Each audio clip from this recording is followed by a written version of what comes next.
dans les évolutions de ces dernières années, on a introduit beaucoup de customer centricity et de compréhension des habitudes des clients et des différentes personas.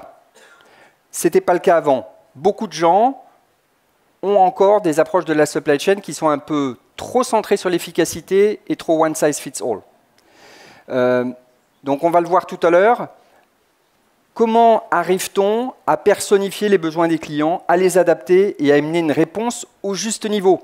La segmentation client n'est pas forcément une habitude, c'est quelque chose qu'on a commencé à faire il y a 5-6 ans, absolument critique pour bien comprendre et bien sizer le besoin du client. Ce très souvent, je trouve, manquant dans des activités supply chain.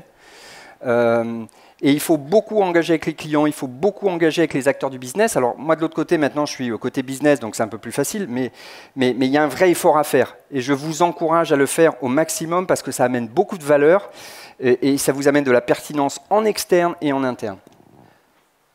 Des choses dont on va reparler un petit peu tout à l'heure dans l'enquête relatif au planning, autre fonction majeure de la supply chain. Et là-dessus, je dirais que le point d'attention particulière, et c'est des choses qu'on a pu faire avec certains d'entre vous dans la salle, c'est de dépasser les limites de l'entreprise pour engager des collaborations sur des chaînes de valeur étendues, que ce soit en aval avec les distributeurs, que ce soit en amont avec des fournisseurs et des fournisseurs critiques.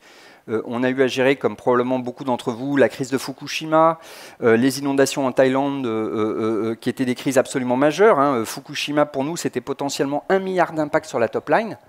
Il a fallu remonter à 4 ou 5 fournisseurs, un tier 4, tier 5, pour résoudre les problèmes.